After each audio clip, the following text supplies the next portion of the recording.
good afternoon, everyone. I have 1 o'clock Eastern, so we will go ahead and get started today.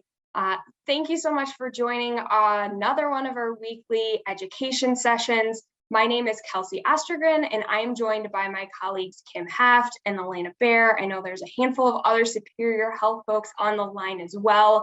We're really excited to have you. As you know, this session is part of our weekly education roundtables related to COVID-19 vaccinations and management. For those of you who have been joining these sessions, you know that this is just education focused specifically, right? And so we try as hard as we can to cram a lot of content into a really short 30 minutes. So as you're grabbing a cup of coffee, grabbing lunch, in between meetings, we hope you can just spend a little bit of time with us and hear some updates related to COVID-19. I think one of the things that we have recognized is that because these sessions are so jam-packed with content, we have not been able to answer all the questions that come in each week. And so I wanted to just take a moment to introduce my colleague Elena and just have her share a little bit about another session that we're hosting each week. So in addition to this one, that is geared towards Q&A, both of our team, but as well as your peers. So with that, I'll pause, Elena, and turn it over to you to share some more details on that piece. Thank you so much, Kelsey. Yes, so in addition to this call, we do have another call. It is on Tuesdays at 12 p.m. Central or 1 p.m. Eastern. And like Kelsey mentioned, it's a great opportunity that if you have questions, or even if you have questions based on some of the things that you might learn on today's call, you could come there, and we have some of our experts on the line every week where they could help you and answer any questions you might have, get a chance to talk with other nursing home team members to see if there are any things that you could learn from each other in terms of best practices, etc. So I'm going to post the registration link to that event in the chat. It is, again, a weekly event. So if it's something that you're interested in, or if you ever have any questions after these calls, it's a great opportunity to go to that meeting and get in touch with someone for some immediate assistance. So here is that registration link. And thank you so much, Kelsey. Awesome. Thanks, Elena. So we definitely encourage folks, if you do have questions and we aren't able to get to them on these weekly calls, the calls that Elena was just talking about, feel free to join those. That's a great opportunity as well, but just wanted to take a moment and highlight that opportunity. So with that, I will now introduce our guest speaker for today. We are joined by Nancy Everly from the Wisconsin Department of Health Services, where she serves as a surveillance and education coordinator for the HAI prevention program.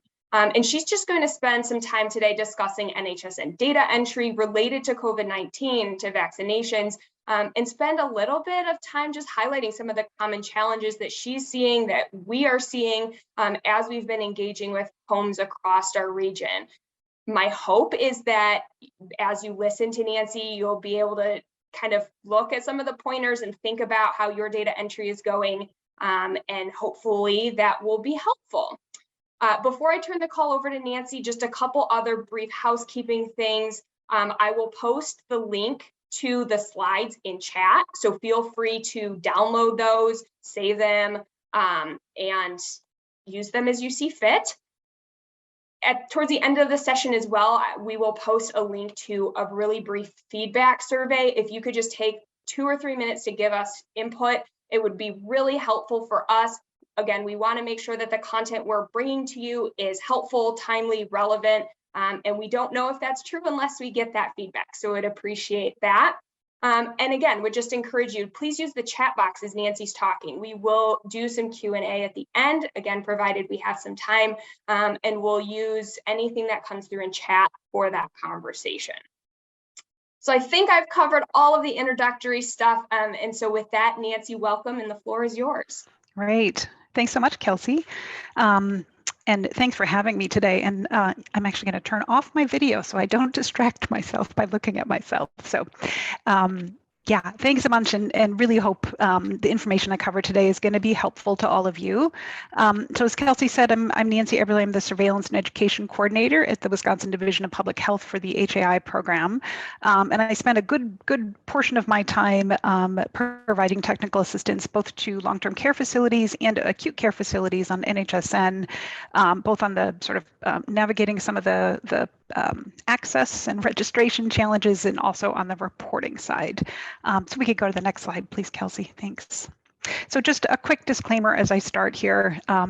We are funded by CDC to provide technical assistance, but I definitely just wanted to point out that I don't officially speak for NHSN. I always try to do my best to represent the reporting guidelines and processes, as best I can, and as close. I adhere to really what NHSN puts out in their guidelines, but I always just give that little disclaimer that if you need official guidance from them on specific questions or on reporting issues, to please contact the NHSN help desk, and the email address is there for you. We can go right to the next one, please. So what I was thinking of covering today was just a fairly quick review of a couple of common issues that I've run into or seen facilities run into over the past couple of or several months with the vaccination reporting. I'm going to spend, and I know this was something of specific interest to the Superior Health folks, a couple of minutes talking about booster dose reporting and some of the kind of confusing guidance on the booster dose reporting. And then just end with a couple of just plugs for sort of doing good routine maintenance in NHSN and hopefully sort of saving yourself headaches down the road. So we can go right to the next one, please. And I'm going to go through these pretty quickly because I think a lot of you have probably already worked through these common issues with vaccination reporting. I know when that reporting was first required last summer, we got lots and lots of questions about some of these issues. So hopefully you've worked through them, although actually I just got a phone call yesterday about this very issue, so I thought it could be worth just running through these quickly. So here is probably the most common error that facilities contact me about regarding the vaccination reporting, and that is this kind of confusing error message that pops up about the sum of healthcare personnel that are reported in line 1, so that first line on the vaccination reporting data entry screen.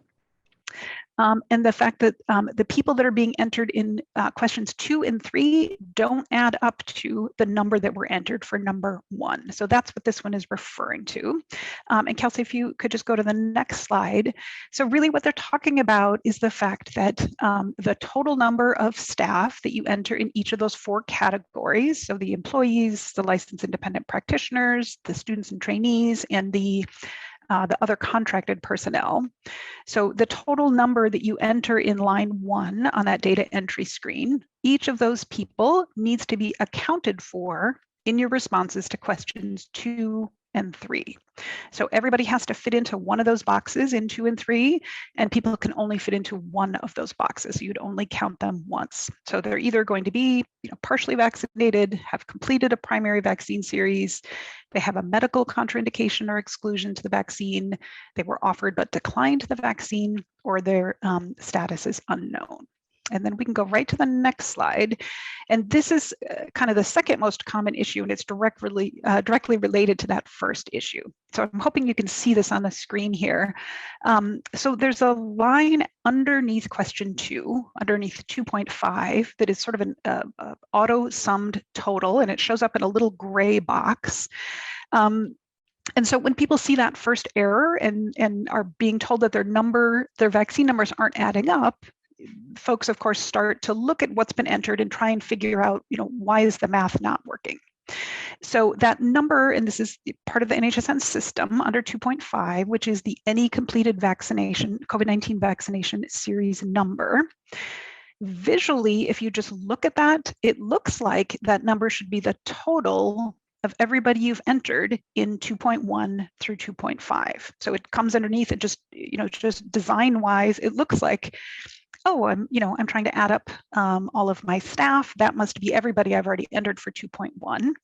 But if you read it closely, it's actually only the total of people who have completed their vaccine series. So here in this example on the screen, I've got 100 employees entered, and that total is 70 because it only is including the 70 staff who've completed the primary series. It doesn't include the 5 who on the screen just had 1 dose of the Pfizer vaccine and 5 who just had 1 dose of Moderna. So if you run into that question and you can't figure out why your numbers don't add up, this is a good place to check. So just make sure, sort of as you're, with pen and paper trying to get your numbers to add up, that you are also accounting separately for people who are partially vaccinated. So we can go to the next one. I hope that makes some sense. This is probably the 3rd most common error message or issue that has come up over time, although I've not heard about it so much recently. So I'll just very quickly say, if you happen to see this error message in your vaccination reporting that uses some language about a null value or null vaccine manufacturer not specified, what we figured out is this error sometimes seems to pop up when people have entered their data into question 2. So they've entered all the different kinds of doses or numbers of doses that staff have received, or down in number 5, where you've entered booster doses.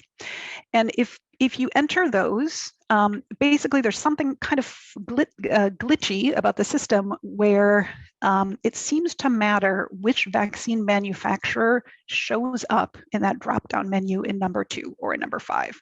So not to confuse things further, basically if you see this kind of an error pop up, the simplest thing to do is just sort of start over entering this data.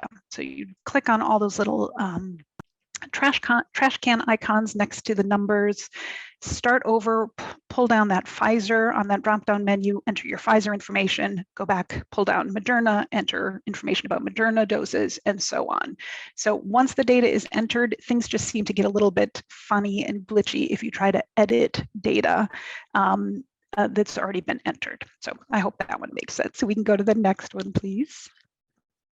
So let's actually talk about what I know the Superior Health folks wanted me to talk about today, and that is the additional and booster reporting. And so this is probably not news to lots of you, but sort of half of my thunder has been stolen here because of the 2 questions about additional and booster doses. One of them is about to go away. So NHSN announced this on a national training last week on February 3rd, and they also sent out an email to long-term care facility users on Monday saying question 4, which is the one that asks about the number of staff or residents who are eligible to receive an additional or a booster dose, is going to go away. So I think probably in the next week or 2, that one is going to disappear and you will no longer have to answer that question. The numbering is going to change. So what is now question 5 will become question 4. But basically the logic was, since everyone who has already completed a primary dose of the vaccine, either 5 months ago for the mRNA vaccines or 2 months ago for the J&J vaccine, since so many people are already eligible, this question is no longer really providing them helpful information. So question 4, so while it's still there, you're going to have to still answer this question, but I would expect in the next week or week and a half that this question is going to disappear from the screen. So we can go to the next one. And so the question that will remain, though, about booster doses is how many of your staff or residents have received the booster dose, an additional or a booster dose. So as of right now, what you'll be doing is, while question 4 is still there, what this question is really asking about is basically who among your staff and residents are currently boosted.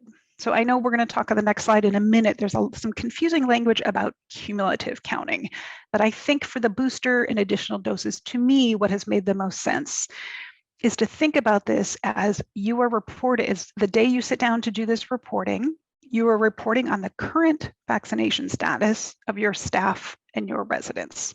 So you're including all doses of vaccine that have been received to date. If somebody was boosted back in November, they're still boosted today, and they're still included in your reporting for number 5, week to week. You're sort of carrying forward that data from week to week. And I think we can go right to the next slide, Kelsey.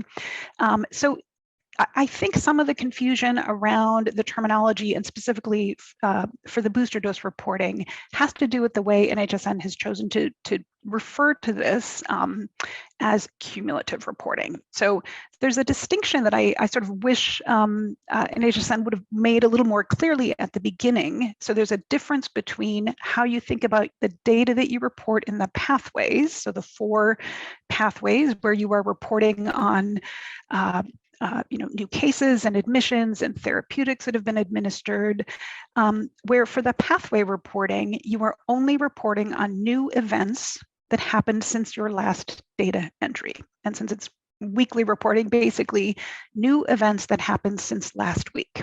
So for, again, when you're reporting on new cases, new positive tests, admissions, you're only reporting what happened since last week. For the vaccine reporting, it's different. So this is where this kind of notion of cumulative reporting comes in. For the vaccine reporting, you're reporting on everything that has happened up to the time you are reporting. All of the doses of vaccine, whether it's primary, series, or booster, that have been received up to the point that you're doing the reporting. So it's a little bit of a different mindset between the 4 pathways versus the vaccination reporting. And I would say specifically when you try to wrap your head around this word cumulative, I've had some facilities that have gotten confused where they wonder if, does this refer to cumulative in terms of every staff person who has ever worked at our facility since COVID began? And the answer is no. Again, it is that language about staff who are eligible to work for the surveillance week that you are reporting on. Cumulative only refers to the doses of vaccine received. So once somebody is boosted, they continue to be boosted. So you will, as I said, enter that data every week. So when you look back at your booster dose data and actually all of your vaccine data, you should really see that your numbers don't change a lot from week to week. So if you see the reporting you've done on boosters really bouncing around quite a bit, it may be the case that you're not doing it correctly. So both with the vaccine reporting and the booster dose reporting, it should be relatively stable from week to week.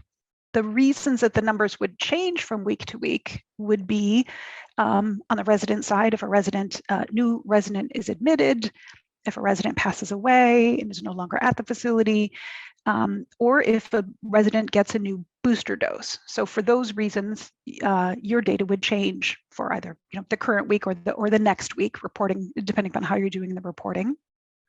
And the same for the staff vaccination data.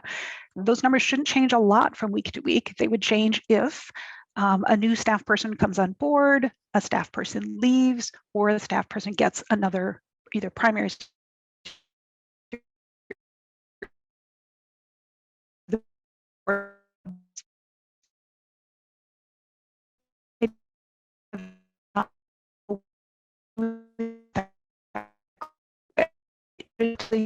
and said, someone leaves or comes on new or gets a new dose.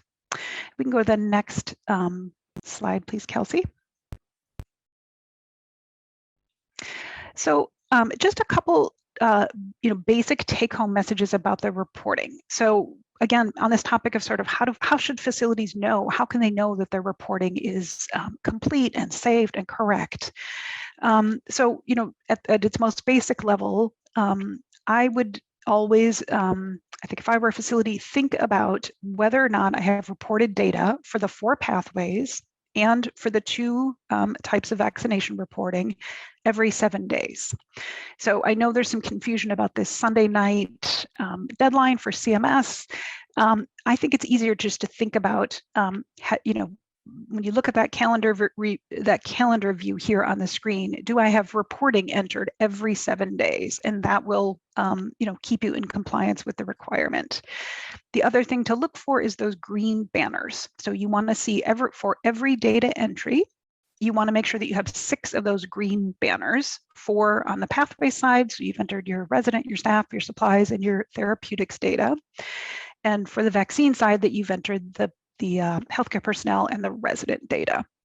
So you don't have to do the pathway and the vaccination reporting on the same day, but it might be simplest to do it on the same day just to be able to track the weekly entry from week to week. But these are really the two things that you want to look for. You're doing that reporting, you're entering data every 7 days. You never go more than 7 days without reporting.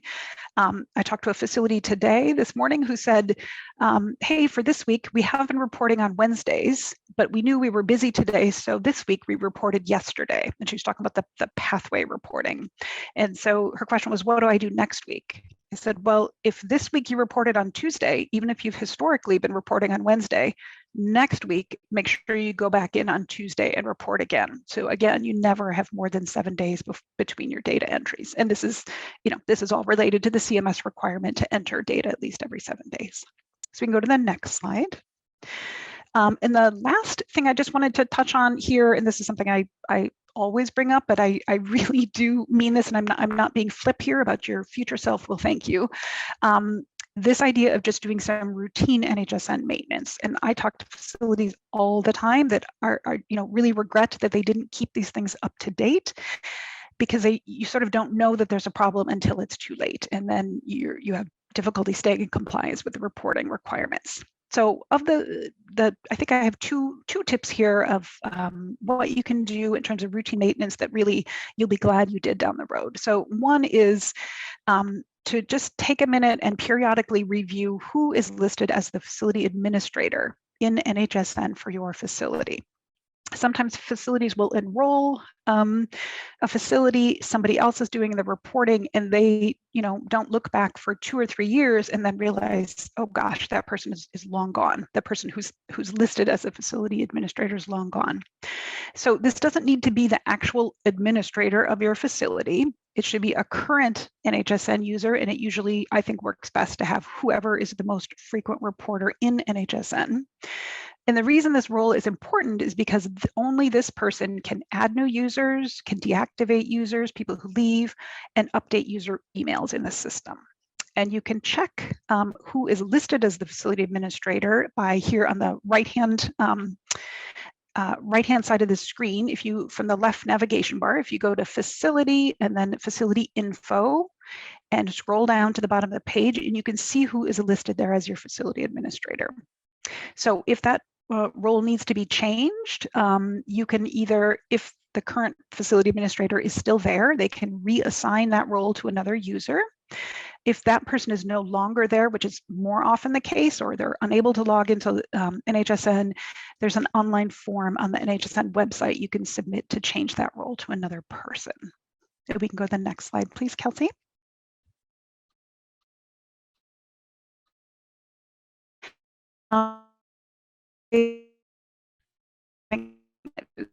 Unfortunately, things have frozen for me. Oh, there we go.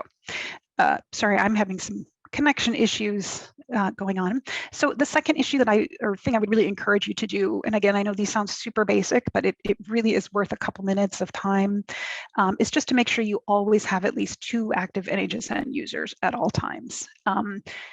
Often if you just have one and that person is out on leave or no longer works for your facility, anybody who's gone through this process knows it can take 2 to 3 weeks to get a new person access to NHSN and up and running.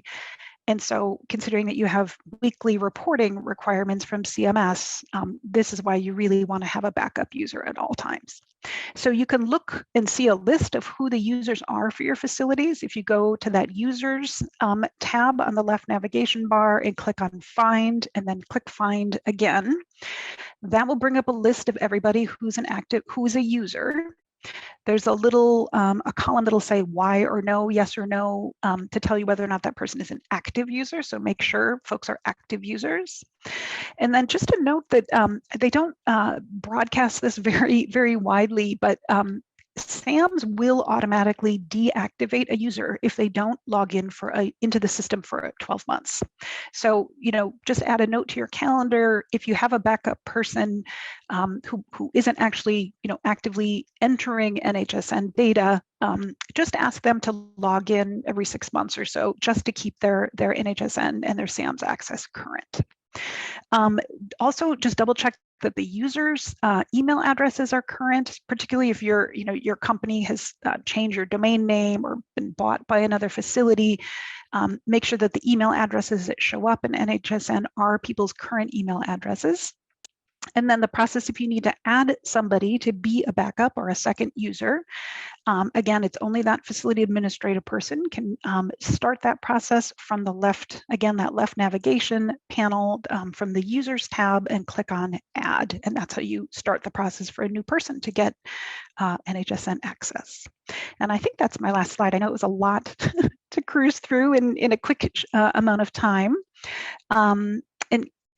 So I just wanted to definitely, certainly all the Wisconsin facilities are welcome to reach out to me anytime with NHSN questions.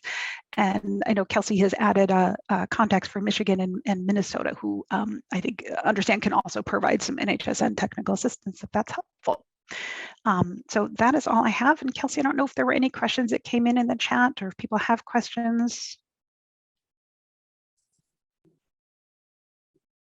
Well, thus far, I do not see any questions, but please feel free to unmute and just ask in lieu of typing in your question.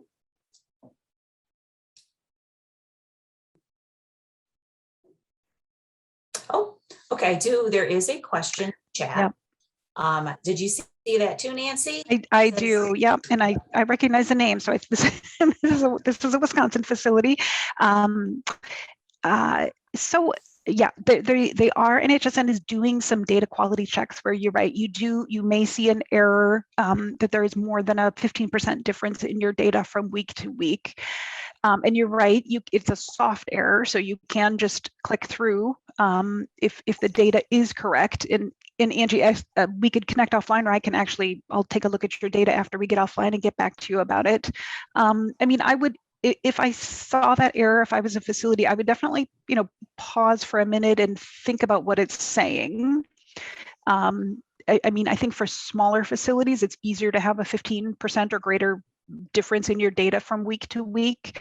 But again, kind of back on that topic that I was saying earlier about, your vaccination numbers, now that so many staff are already vaccinated or boosted, they shouldn't be having huge swings from week to week. Those numbers should be relatively stable from week to week, unless there are changes happening at your facility, like new staff coming on board, other staff leaving, or staff getting doses. But so yeah, it's a soft error. Take a minute, look at it, see if you can figure out why it's saying that. And if you're still confused, definitely reach out to your contacts and see if they can help you decipher that. And that looks like there was another question here. Mm-hmm. Yeah, data does not match the weekly dates.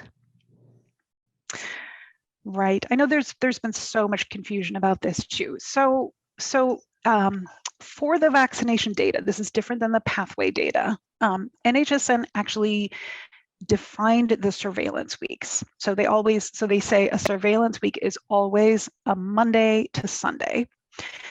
And what I understand from NHSN, and this is what the help desk told me, and I hope this is getting at your question, is that on a given day, so if I report on Tuesdays, I think like you put in here. So if I go in to do my reporting on Tuesdays, I have two options in terms of which week's data I report. So on today, I could go in and report the current week's data. So from, I'm sorry, I guess today's Wednesday, from Monday through next Sunday. So I could report the current surveillance week's data, even though the week has not ended. So I know that seems really counterintuitive, but that's option one. I can report data for the current surveillance week, or I can report data for the most recent complete surveillance week. So the surveillance week that ended last Sunday. And as I understand it, either of those options are okay and acceptable for NHSN. The thing to remember though is just to make sure you're going in and entering data at least every 7 days.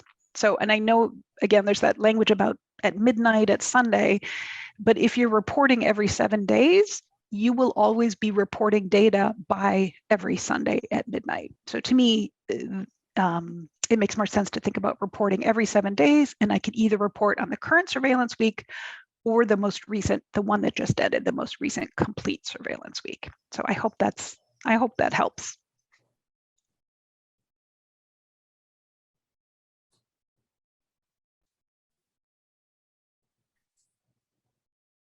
Wonderful. Well, Nancy, thanks again so much for joining us today.